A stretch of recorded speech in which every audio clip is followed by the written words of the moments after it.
ಅದು ಹೇಳಿದ್ರೆ ಮತ್ತೆ ರಿಪೀಟ್ ಅದನ್ನೇ ಕೇಳ್ತಿರಲ್ಲ. ಆಗಬೇಕು ಅನ್ನೋ ಆಸೆ ನಮಗಿದೆ.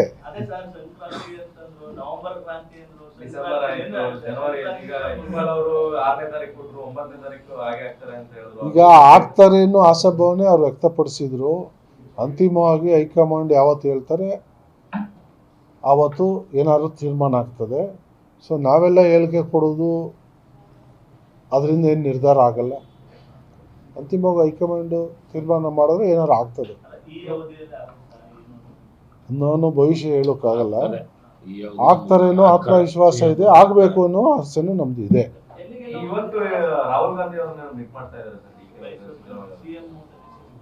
ಈಗ ಹೈಕಮಾಂಡು ನಮ್ಮ ರಾಜ್ಯಕ್ಕೆ ಬಂದಾಗ ಅಧ್ಯಕ್ಷರು, ಮುಖ್ಯಮಂತ್ರಿಗಳು ಎಲ್ಲರೂ ಕೂಡ ಅವ್ರನ್ನ ಬರಮಾಡ್ಕೊಳ್ಳೋ ಕೆಲಸನ ಪ್ರತಿಯೊಬ್ಬರು ಮಾಡ್ತಾರೆ. ಇವರು ಕೂಡ ಇವತ್ತು ಹೋಗಿ ಮೈಸೂರಿನಲ್ಲಿ ಭೇಟಿ ಮಾಡಿ ರಿಸೀವ್ ಮಾಡಿಕೊಂಡು ಅಲ್ಲಿಂದ ಅವರು ಏನೋ ತಮಿಳ್ನಾಡಿಗೆ ಹೋಗುವಂಥ ಪ್ರವಾಸ ಇದೆ.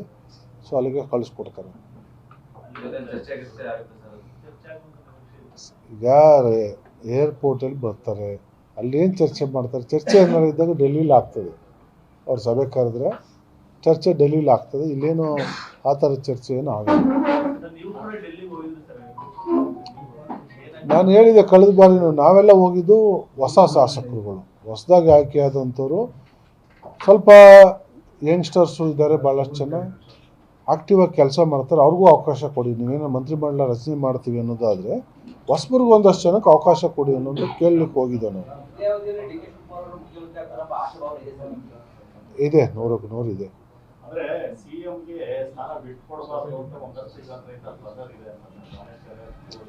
ಈಗ CM ಅವ್ರನ್ನ ಬಿಟ್ಕೊಡಿ ಅಂತ ಯಾರು ನಾವು ಕೇಳ್ತಿಲ್ಲ. ಅದು ಪ್ರಶ್ನಾತೀತವಾದ ವಿಚಾರ. ಬಟ್ ಏನಂದರೆ ಅವರ ಒಂದು ಶ್ರಮಕ್ಕೆ ಅವ್ರಿಗೊಂದು ಅವಕಾಶ ಬೇಕು ಅನ್ನುವಂಥದ್ದು ಎಲ್ಲರದ್ದು ಬೇಡಿಕೆ. ಕೊಟ್ಟು ಮಾತ್ರ ಬಗ್ಗೆ ಅವ್ರು ಮಾತಾಡ್ತಾರೆ, ನಾವು ಮಾತಾಡಲ್ಲ. ಈಗ ನಾವು ಚರ್ಚೆಯಲ್ಲಿ ಇರಲಿಲ್ಲ, ನಾವು ಅದರಲ್ಲಿ ಭಾಗವಹಿಸಿರಲಿಲ್ಲ.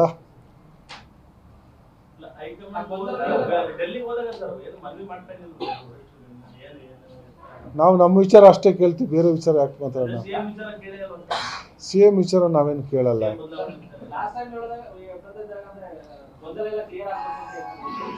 ಏನು ಗೊಂದಲ ಏನು ಇಲ್ವಲ್ಲ ಸದ್ಯಕ್ಕೆ. ಏನಿದೆ ಗೊಂದಲ? ಅದನ್ನೇ ರಿಕ್ವೆಸ್ಟ್ ಮಾಡ್ದೋ ನಾವು. ಈಗ ಅದು ಶಾಂತವಾಗಿದೆಯಲ್ಲ ಹೈಕಮಾಂಡ್ ಸ್ವಿಚ್. ಈಗ ನೋಡಿ, ಈಗ ನೀವು ಹೋಗಿ ನಾನೇನಾದ್ರು ಒಂದು ಸಣ್ಣದಾಗಿ ಹೇಳಿದ್ರೆ ಅದೊಂದು ಯೂಸ್ ಮಾಡ್ತೀರಿ ನೀವು. ಇದು ಇಲ್ಲಿ ಚರ್ಚೆ ಬರ್ತಾರೆ, ಪಕ್ಷದಲ್ಲಿಲ್ಲ.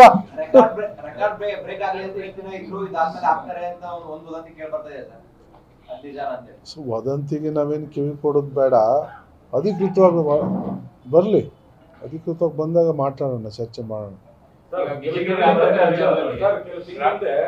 ಡ್ರಾಮಾ ಕೇರ್ ಸೆಂಟರ್ನ ಮದ್ದೂರು ಮಾಡಬೇಕು ಅಂತ ಹೇಳಿ ಸಚಿವರ ಜೊತೆ ಚರ್ಚೆ ಮಾಡಿದ್ದಾರೆ. ಈಗ ಸುಮಾರು ಸಮಯ ಮಂಡ್ಯದಲ್ಲಿ ಮಾಡಬೇಕು ಅಂತ ಜಾಗ ಕೇಳ್ತಾ ಇದ್ದಾರೆ.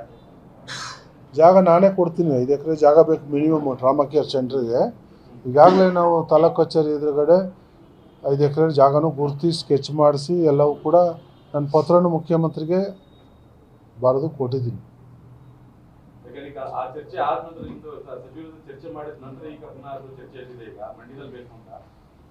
ಈಗ ಮಂಡ್ಯದಲ್ಲಿ ಜಿಲ್ಲಾ ಹಾಸ್ಪಿಟ್ಲ್ ಇದೆ. ಸ್ವಲ್ಪ ಮುಂದಕ್ಕೆ ಹೋದರೆ ಮೈಸೂರು ಸಿಗುತ್ತೆ. ಇಲ್ಲಿ ಈಚೆಗೆ ರಾಮನಗರ ಅಲ್ಲಿ ಬೆಂಗಳೂರಲ್ಲಿ ದೂರ.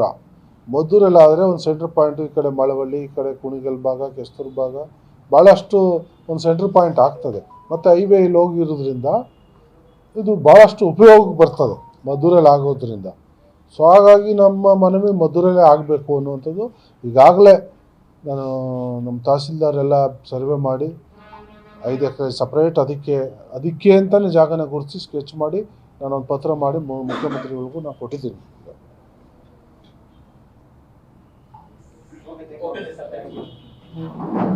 ಈ ವಿಚಾರದಲ್ಲಿ ಎಲ್ಲರದ್ದು ಆಸಕ್ತಿ. ಚಾಮನಹಳ್ಳಿ ಗ್ರಾಮ ಪಂಚಾಯತಿ BJP ತಾಲೂಕು ಅಧ್ಯಕ್ಷರು ಅಲ್ಲ, ಯಾವ್ಯಾವ ಪಾರ್ಟಿ ಅಧ್ಯಕ್ಷರಿದ್ದಾರೋ ಸ್ಥಳೀಯವಾಗಿ ಅದು ಬೇರೆ ವಿಚಾರ. ಬೇರೆ ಬೇರೆ ಬೆಂಬಲಿತ ಅಭ್ಯರ್ಥಿಗಳು ಗೆದ್ದಿರ್ತಾರೆ ಪಂಚಾಯತಿಗಳಲ್ಲಿ. ಬಟ್ ಅವತ್ತಿನ ಸಂದರ್ಭದಲ್ಲಿ ಯಾರೂ ಕೂಡ ಅದಕ್ಕೆ ವಿರೋಧ ಮಾಡಲಿಲ್ಲ. ರೆಸಲ್ಯೂಷನ್ ಮಾಡೋವು ಕೂಡ ಎಲ್ಲ ಸಂಪೂರ್ಣವಾಗಿ ಮಾಡಿ ಕಳಿಸಿದ್ದಾರೆ. ಅಲ್ಲೇನೋ ಅವೈಜ್ಞಾನಿಕವಾಗಿ ಮಾಡಿಬಿಟ್ಟಿದ್ದಾರೆ ಅಂತ ಅಪಪ್ರಚಾರ ಮಾಡ್ತಾರೆ. ನಾನು ಕೇಳೋದು ಅಷ್ಟೇ, ನೀವು ಅಪಪ್ರಚಾರ ಬಿಟ್ಟು ನೀವು ಎಷ್ಟಾದ್ರೂ ಚಳವಳಿ ಮಾಡ್ಕೊಳ್ಳಿ. ಇದು ಪ್ರಚೋದನ, ರಾಜಕೀಯ ಪ್ರೇರಿತ, ಇದು ಬೇರೆ ಏನೂ ಇಲ್ಲ. ಈಗ ಇಲ್ಲಿ ನಾನು ಕೇಳೋದಿಷ್ಟೇ, ಇದು ಅಭಿವೃದ್ಧಿಗೋಸ್ಕರ ಅಪ್ಗ್ರೇಡ್ ಆಗಿದೆ. ಭಾಳಷ್ಟು ಜನರು ನನಗೆ ಗೊತ್ತು, ಮುಖ್ಯಮಂತ್ರಿಗಳ ಹತ್ರ ಭಾಳಷ್ಟು ರಿಕ್ವೆಸ್ಟ್ ಮಾಡ್ತಾರೆ, ನಮ್ಮದನ್ನು ಅಪ್ಗ್ರೇಡ್ ಮಾಡಿಕೊಡಿ ಅಂತ ಶಾಸಕರು ಭಾಳಷ್ಟು ಜನ ರಿಕ್ವೆಸ್ಟ್ ಮಾಡಿದ್ರೆ ನಾನು ಗಮನಿಸಿದ್ದೀನಿ. ಆದರೆ ಎಲ್ರಿಗೂ ಅದನ್ನು ಅಪ್ಗ್ರೇಡೇಷನ್ ಕೊಟ್ಟಿಲ್ಲ. ಕೆಲವನ್ನ ಕೊಟ್ಟಿದ್ರೆ ಬೆಲೆ ಎಣಿಕೆ ಅಷ್ಟು ಅದು ನಮ್ಮದು ಒಂದು ಸೇರಿದೆ. ಈಗ ನೋಡಿ, ಈ ಭಾಗದಿಂದ ನೋಡಿ, ಕನಕಪುರ, ರಾಮನಗರ, ಚನ್ನಪಟ್ಟಣ, ಮಂಡ್ಯ ಇವೆಲ್ಲ ನಗರಸಭೆ ಇದ್ದಾವೆ. ಮದ್ದೂರು ನಗರಸಭೆ ಆಗ್ಬಿಟ್ಟಿದ್ರಿಂದ ಏನು ಯಾರ್ದು ಈಗ ಅಲ್ಲೆಲ್ಲ ಪಾಪ ರೈತರಿಗೆ ಜಮೀನು ಯಾರೋ ಹೊತ್ಕೊಂಡು ಹೋಗ್ಬಿಟ್ರಾ, ಅಥವಾ ರೈತರಿಗೆ ಜಮೀನು ಬೆಳೀತಾ ಇಲ್ವಾ, ಅವರೇನು ಕೃಷಿ ಮಾಡ್ತಾ ಇಲ್ವಾ? ಯಾಕೆ ಅನುದಾನ ಅಲ್ಲ ಸ್ವಾಮಿ, ರಿಯಲ್ ಎಸ್ಟೇಟಲ್ಲಿ ಗೆದ್ಲಿಗೇರಲ್ಲಿ ಏನು ಬೆಲೆ ಇದೆ ಜಮೀನಿಗೆ, ಬೆಂಗಳೂರಲ್ಲಿ ಏನು ಬೆಲೆ ಇದೆ, ಬಾಂಬೆಲಿ ಏನು ಬೆಲೆ ಇದೆ. ನಾನು ಇಲ್ಲಿ ಹುಟ್ಟು ಬೆಳೆದವನಾದರೂ ಕೂಡ ನಮ್ಮ ಉದ್ಯಮ ಏನಿದ್ರು ಹೊರಗಡೆ ಉದ್ಯಮನೇ ಮಾಡಿ ಸಂಪಾದನೆ ಮಾಡಿ, ನಾನು ಯಾಕಿಲ್ಲ 5 ದಿವಸ ವಾರದಲ್ಲಿ ಟೈಮ್ ವೇಸ್ಟ್ ಮಾಡಿಕೊಂಡು ಬೆಳಗ್ಗೆನ ನೂರಾರು ಜನನ ಭೇಟಿ ಮಾಡಿಕೊಂಡು ಅವ್ರ ಕಂಕಷ್ಟ ಕೇಳಿಕೊಂಡು ಎಲ್ಲೆಲ್ಲಿ ಸಮಸ್ಯೆ ಇದೆ ಅಂತ ಅಧಿಕಾರಿಗಳ ಜೊತೆ ಚರ್ಚೆ ಮಾಡಿಕೊಂಡು ಇಷ್ಟೆಲ್ಲ ನೀರು ಕುಡಿಯೋ ಅಗತ್ಯ ಏನಿದೆ? ಸಿಂಪಲಾಗಿ ಹೋಗಿ ನಾನು ಗೆದ್ದಾಯ್ತು, ಅದನ್ನೇನು ನನ್ನ ಶಾಸಕತ್ವ ಯಾರು ಕಿತ್ಕೋಕ್ಕಾಗಲ್ಲ. ನನ್ನ ಪಾಡೋದು ನಾನು ಹಿಂದೆ ನನ್ನ ಬಗ್ಗೆ ಹೇಳ್ತಾಯಿದ್ರು, ಅವರೆಲ್ಲ ಇರೋಲ್ಲ, ಓಡೋಗ್ತಾರೆ, ಬೆಂಗಳೂರಿಗೆ ಹೋಗ್ಬಿಡ್ತಾರೆ, ಅವರೆಲ್ಲ ಫಾರಿನಲ್ಲಿ ಓಡಾಡ್ಕೊಂಡಿದ್ರು ಅಂತೆಲ್ಲ ಜನರಿಗೆ ಅಪಪ್ರಚಾರ ಹಿಂದೆನೂ ಕೂಡ ಮಾಡಿದರು. ಆದರೆ ನಾವು ಆ ಕೆಲಸ ಮಾಡಲಿಲ್ವಲ್ಲ. ಜನರಿಗೆ ನಿರೀಕ್ಷೆಗೆ ನಾವು ಇಲ್ಲಿ ಜನರ ಜೊತೆ ಇದ್ಕೊಂಡು ಅವ್ರ ಕಷ್ಟ ತಿಳ್ಕೊಂಡು ನಾವು ಕೆಲಸ ಮಾಡ್ತಾಯಿದ್ದೀವಿ.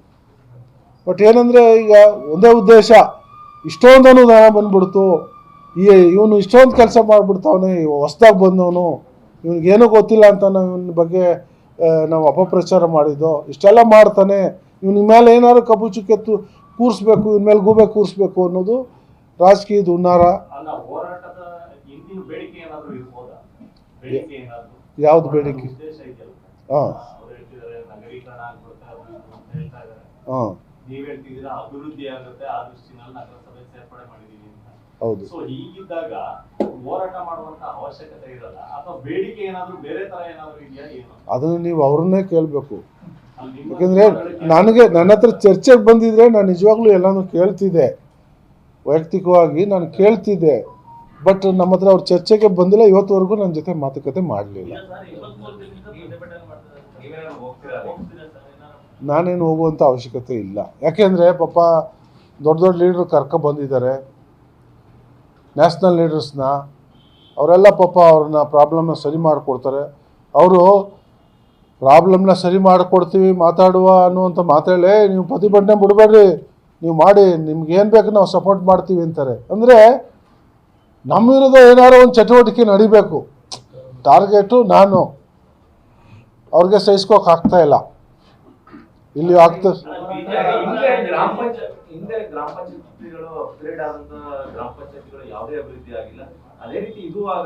ನೋಡಿ ಸ್ವಾಮಿ, ಈಗ 20 ವರ್ಷದಲ್ಲಿ ನಾನು ಇಲ್ಲಿ ಇರಲಿಲ್ಲ, ನಾನು ಬೆಂಗಳೂರಲ್ಲಿ ಇರ್ತಿದ್ದೆ. ಭಾಳಷ್ಟು ಜನ ಮಾತಾಡೋದನ್ನ ನಾನು ಕೇಳಿದ್ದೀನಿ, ಹಳ್ಳಿಗಳಲ್ಲಿ ಜನರಲ್ಲಾಗೆ ಮಾತಾಡುವಂಥದ್ದನ್ನು ನಾನು ಕೇಳಿಸ್ಕೊಂಡಿದ್ದೀನಿ. ಇಷ್ಟು ಅನುದಾನ ಬಂದಿತ್ತಾ? ನಾನು ಬಂದು 2 ವರ್ಷ ಆಗಿದ್ದು, ನಮ್ಮ ಸರ್ಕಾರ ಬಂದು 2 ವರ್ಷ ಆಗಿದ್ದು. ಇಷ್ಟು ದೊಡ್ಡ ಕೆಲಸಗಳು ನಾವು ಮಾಡ್ತಾಯಿದ್ದೀವಿ ಅಂದರೆ ಶಾಶ್ವತವಾಗಿ ಉಳ್ಕೊಳ್ಳುವಂಥದ್ದು. ಕೆಮ್ಮಣ್ಣಾಲೆ 16-17 ಹಳ್ಳಿಗೆ ನೀರು ಅರ್ಧ ಭಾಗಕ್ಕೆ ಹೋಗ್ತಿರಲ್ಲ ಬಿಡಿ ನೀರು. ಇವರೆಲ್ಲ ಫಲಾನುಭವಿಗಳು ಇದ್ದಾರೆ ಕೇಳಿ, ಇವ್ರಿಗಂತೂ ಹೋಗ್ತಾನೆ ಇರಲಿಲ್ಲ ನೀರು, 40 ವರ್ಷ ಮೇಲಾಯ್ತು, ನೀರೇ ಹೋಗಿಲ್ಲ ನಾಲೆಯಲ್ಲಿ. ಇಲ್ಲೆಲ್ಲೋ ಅರ್ಧಕ್ಕೆ ಇಲ್ಲೆಲ್ಲೋ ಬಂದು ನಮ್ಮ ನಗರ ಕೆರೆ ತಲುಪ್ತಿತ್ತೋ ಏನೋ ಗೊತ್ತಿಲ್ಲ, ಮೋಸ್ಟ್ಲಿ ಮುಂದಕ್ಕೆ ಹೋಗ್ತಾನೆ ಇರಲಿಲ್ಲ. ಹಿಂದೆ ಇದ್ದವರು ಪಾಪ ರೈತರ ಮಕ್ಕಳು ಅವು ಇವು ಏನೇನೋ ಬಾಬಾ ನಾನು ಕೇಳಿಸ್ಕೊಂಡಿದ್ದೀನಿ. ಆ ಕಾಲದಲ್ಲೆಲ್ಲ ಮಾಡ್ಬೋದಾಯ್ತಲ್ಲ, ಯಾಕೆ ಮಾಡಿಲ್ಲ? 100 ಕೋಟಿಗಿನ್ನ ಹೆಚ್ಚು ವೆಚ್ಚದಲ್ಲಿ ನಾವು ನಾಳೆನ ಈಗೇನು ಆಲ್ಮೋಸ್ಟ್ ಆಲ್ ಇನ್ನೊಂದು 1.5 ತಿಂಗಳಲ್ಲಿ ಮುಗಿತಾ ಬಂತು. ಇದನ್ನೆಲ್ಲ ಯಾಕೆ ಮಾಡಲಿಲ್ಲ? ಸೂಳೆಕೆರೆ ಭಾಳಷ್ಟು ವರ್ಷದ ಬೇಡಿಕೆ.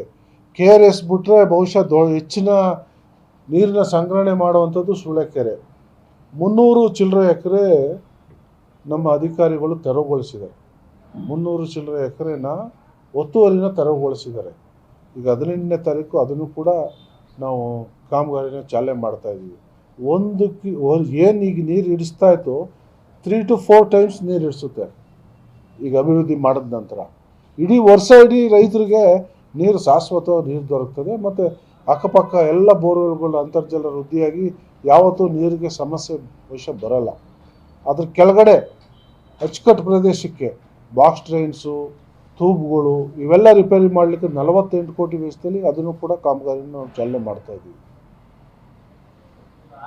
ಈಗ ಅವರು ನಗರಸಭೆ ಆಗೋದ್ರಿಂದ ಅನಾನುಕೂಲಗಳ ಪಟ್ಟಿಗಳನ್ನ ಹೇಳ್ತಾರೆ ಸರ್. ಅನುಕೂಲ ಆಗುತ್ತದೆ ಏನಿದೆ ಸರ್ ನಿಮ್ಮ ಪ್ರಕಾರ? ಅಲ್ಲ, ಅನಾನುಕೂಲ ಏನಂತ ಹೇಳಿ ಅಲ್ಲ, ಗ್ರಾಮೀಣ ಭಾಗಕ್ಕೆ ಸಿಗುವಂತ ಅನುದಾನಗಳು ಸಿಗಲ್ಲ. ಮುಖ್ಯವಾಗಿ ಮಕ್ಕಳಿಗೆ ಹೋಗುತ್ತೆ ಅನ್ನೋದೊಂದು ಅವ್ರದ್ದು. ಅಲ್ಲ ಸ್ವಾಮಿ, ಈಗ ಪಾಪ BJP ನಾಯಕರು ಬಂದಿದ್ರಲ್ವಾ, ಈಗ ಮೊನ್ನೆ ಎಲ್ಲ ಕತ್ರಿ ಹೊಡೆದ್ರಲ್ವಾ ನರೇಗಾ ವಿಚಾರನ. ಮಹಾತ್ಮ ಗಾಂಧಿ ನರೇಗಾದಕ್ಕೆ ಬದಲಾವಣೆ ಮಾಡಿ ಇವ್ರ ಪ್ರತಿಷ್ಠೆಗೆ ಏನೋ ಇವ್ರು ಬೇಕಾದನ್ನು ಮಾಡ್ಕೊಬಿಟ್ರು. ಅಲ್ಲಿ 40-60 ಮಾಡಿಬಿಟ್ರು. ಆಮೇಲೆ ಇಲ್ಲಿ ನಿರ್ಧಾರ ಆಗ್ತಿತ್ತು ಪಂಚಾಯತಿಲಿ, ಏನು ಕೆಲಸ ಯಾರು ಮಾಡಬೇಕು, ಒಬ್ಬ ಸ್ಥಳೀಯ ಯಾರೊಬ್ಬರು ಮಾಡಿದ್ರು ಆ ಗ್ರಾಮದವ್ರ ಕೆಲಸನ. ಈಗ ಆ ಪದ್ಧತಿ ಇಲ್ಲ. ಯಾವನೋ ಕಾಂಟ್ರಾಕ್ಟ್ರನ್ನ ಅವ್ರು ನಿರ್ಧಾರ ಮಾಡ್ತಾರೆ. ಇದ್ರ ಬಗ್ಗೆ ಏನಾರ ನಿರ್ಧಾರ ಆಗಬೇಕಾದ್ರೆ ಅವ್ರು ನಿರ್ಧಾರ ಮಾಡ್ತಾರೆ. ನೀವು ಪಂಚಾಯತಿ ಗ್ರಾಮದಲ್ಲಿ ನಿರ್ಧಾರ ಆಗಬೇಕಾದದನ್ನು ಡೆಲ್ಲಿ ಕಳಿಸೋ ವ್ಯವಸ್ಥೆ ಮಾಡಿದ್ಯಾರು? ಇದೇ BJP ಸರ್ಕಾರದವರು.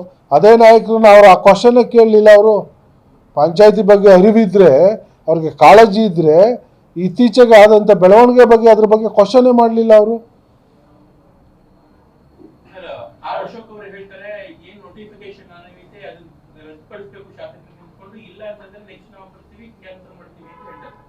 ಅಲ್ಲ, ಇಂಥ ಅವಿವೇಕಿಗಳಿಗೆ ಯಾರು ಏನು ಹೇಳೋಕ್ಕಾಗಲ್ಲ. ವಿರೋಧ ಪಕ್ಷದ ನಾಯಕ ನಾನು 5 ಬಾರಿ ಮಂತ್ರಿ 7 ಬಾರಿ ಗೆದ್ದಿದ್ದೀನಿ ಅಂತಾರೆ. ಒಂದು ನೋಟಿಫಿಕೇಷನ್ನ ಬದಲಾವಣೆ ಮಾಡೋದು ಅಷ್ಟು ಸುಲಭದ ಕೆಲಸ ಅಲ್ಲ. ನನಗೆ ಅವರಷ್ಟು ಅನುಭವ ಇಲ್ಲದೇ ಇರ್ಬೋದು, ಆದರೆ ನನ್ನ ಪ್ರಕ್ರಿಯೆಗಳನ್ನ ನಾನು ಖುದ್ದಾಗಿ ಹೋಗಿ ಕೆಲವೆಲ್ಲ ಗಮನಿಸ್ತೀನಿ. ಭಾಳಷ್ಟು ಜನ ಲೆಟ್ರ್ ಕೊಟ್ಬಿಟ್ಟು ಫೋನಲ್ಲಿ ಹೇಳ್ಬಿಟ್ಟು PAಗಳು ಕಳಿಸಿ ಫಾಲೋಅಪ್ ಮಾಡ್ತಾನೆ. ನಾನು ಪ್ರತಿಯೊಂದು ಕೆಲಸಕ್ಕೂ ನಾನು ಖುದ್ದಾಗಿ ಸೆಕ್ರೆಟ್ರಿ ಇರಲಿ, ಅವ್ರ MD ಇರಲಿ, ಆ ಸಂಬಂಧಪಟ್ಟ ಯಾವುದೇ ಅಧಿಕಾರಿಗಳಿದ್ರೆ, ಡೈರೆಕ್ಟರ್ಸ್ ಇದ್ದರೆ ನಾನು ಖುದ್ದಾಗಿ ಹೋಗಿ ಚರ್ಚೆ ಮಾಡ್ತೀನಿ.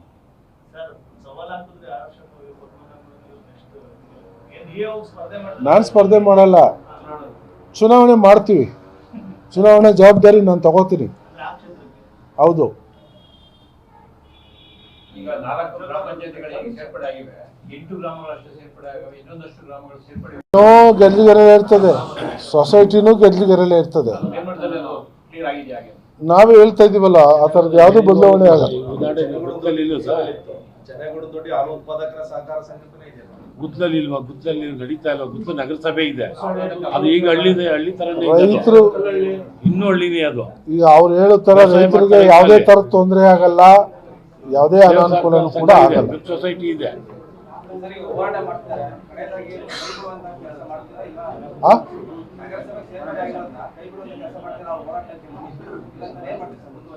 ಈಗ ಕೈ ಬಿಡೋದು ನನ್ನ ಕೈಲಿಲ್ಲ, ಕೈ ಬಿಡೋದು ನಮ್ಮ ಕೈಲಿಲ್ಲ. ಅವ್ರ ಪಾಪ ಯಾರೋ ಬಿಡಿಸ್ಕೊಡ್ತಾರಂತೆ, ಅವ್ರೇನೋ ಬಿಡಿಸ್ಕೊಟ್ರೆ ನಮಗೇನು ಅಭ್ಯಂತರ ಇಲ್ಲ. ಅವ್ರು ಬಿಡಿಸ್ಕೊಂಡ್ರೆ ಪಾಪ ಯಾರೋ ನ್ಯಾಷನಲ್ ಲೀಡರ್ಗಳು ಬಿಡಿಸ್ಕೊಡ್ತೀವಿ ಅಂತ ಬಂದಿದ್ರಲ್ಲ, ಅವ್ರು ಬಿಡಿಸ್ಕೊಟ್ರೆ ನಮ್ದೇನು ಅಭ್ಯಂತರ ಇಲ್ಲ, ಬಿಡಿಸ್ಕೊಳ್ಳಿ. ಗ್ಯಾರಂಟಿ ನ್ಯೂಸ್, ಸುದ್ದಿ ಖಚಿತ, ನ್ಯಾಯ ನಿಶ್ಚಿತ.